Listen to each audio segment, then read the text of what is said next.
What's up YouTube? Capital G here. Got a couple of awesome and lightning fast tools for you guys to check out. We are back with Killer Jet Storm's pretty crazy Zombow Wow Metafo Yang Zing build that he's been rolling people with over the past little while. And this deck is deceptively strong because when you think of Yang Zings, you don't really think of a deck that has a lot of power in its first turn. But what people need to remember is that Yang Zings have access to two counter traps, and I'm always one to think that if you can open up with Solemn Judgments and Infernity Barriers, those things are incredibly powerful turn one because your opponent probably won't have a legitimate answer for them. Plus the deck can synchro summon during the opponent's turn, so that's pretty strong. Anyways, he's dueling against Les Cyber Dragons, and we'll see if Cyber Dragons are ready for this action. I don't think that they are. He is going to go for Zephyr, fair enough. Pendulum summon of 2. This means he should be able to get himself a Surge,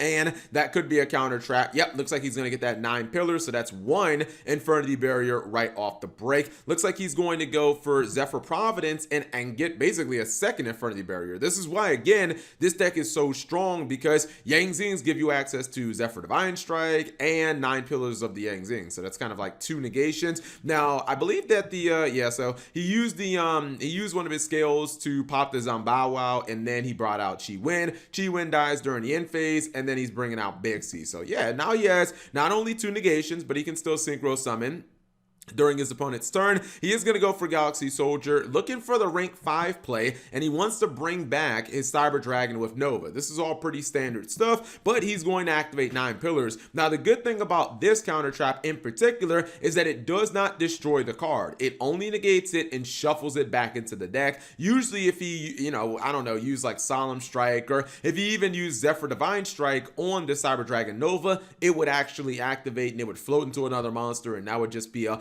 whole mess that he didn't want to have to deal with. So he's just going to be able to negate it, send it back to the deck. Bye bye Cyber Dragon Infinity, or well, I guess Cyber Dragon Infinity is never going to activate or even hit the field. He's going to then use his Bixie, which was destroyed. He summons 2 more monsters, and look at this. I mean, this is the power, man. Synchro summoning during your opponent's turn. When it is a Baxia, that means you get to shuffle 2 cards back. I mean, that's no fun, right? Like, bro, I'm just trying to set 2 cards on the field and you're shuffling them back during my turn. Come on, man.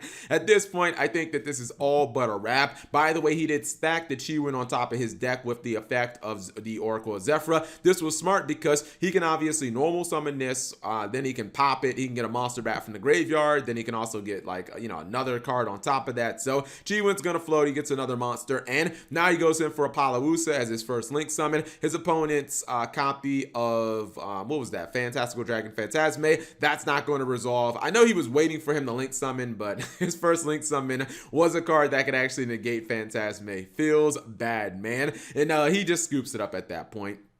He knows Phantasme is not going to get him back in the duel because his opponent's probably not going to link summon in any of the other turns. Plus, he had Galaxy Soldier, which, I mean, the card was basically dead. Anyway, second duel is going to be Banish.Deck versus Zombies. And this might actually be a little bit of a self-countering. He's going to go Unizombie. He's going to drop a copy of that Shiranui, the Swordsman, the Spectral Swordsman in the graveyard. And his opponent does open up Extravagance going second. Such a strong play. He does have Eater of Millions to just banish Unizombie.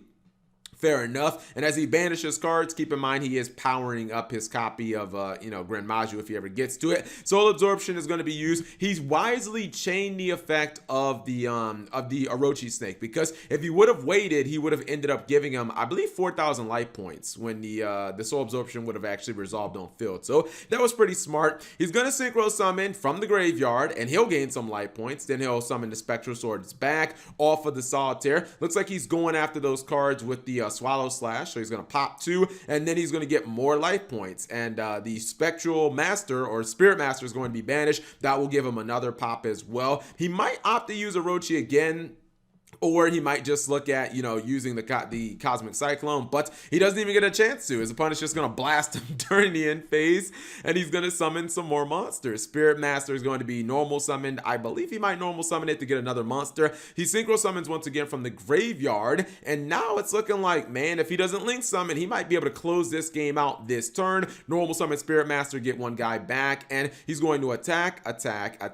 His opponent only has 2 Phantasmes. Oh, no, wait, he still has a Orochi. Okay, that's fine. He's going to use Orochi, gives his opponent 4,000 life points to basically stop an attack. He does, oh man, he fell for the bait. He link summons in main phase 2. He gives his opponent an Ash Blossom looking to draw a card, but then he's going to get ogred, so he actually gives him an Ash for nothing. If he didn't link summon, I feel like this duel would have been different, and now, guess what his opponent has in his hand? He's got the Grand Maju, so all the banishing that he's been doing is basically just kind of empowering up the Grand Maju, and even though he gained a bunch of life points, I feel like the normal summon of Grimaju might be a little too OP, especially when he uses the Orochi again to give it even more attack. It gains what, 4,000 attack every time? No, it's times 400. So I don't know. The math is escaping me right now. But it definitely gains much more attack with the Orochi, and he's able to attack not quite the one shot, but it doesn't even matter. He was only at 550 life points, and with these last 2 monsters, the Orochi plus the Nightmare Phoenix, he would be able to close the game out.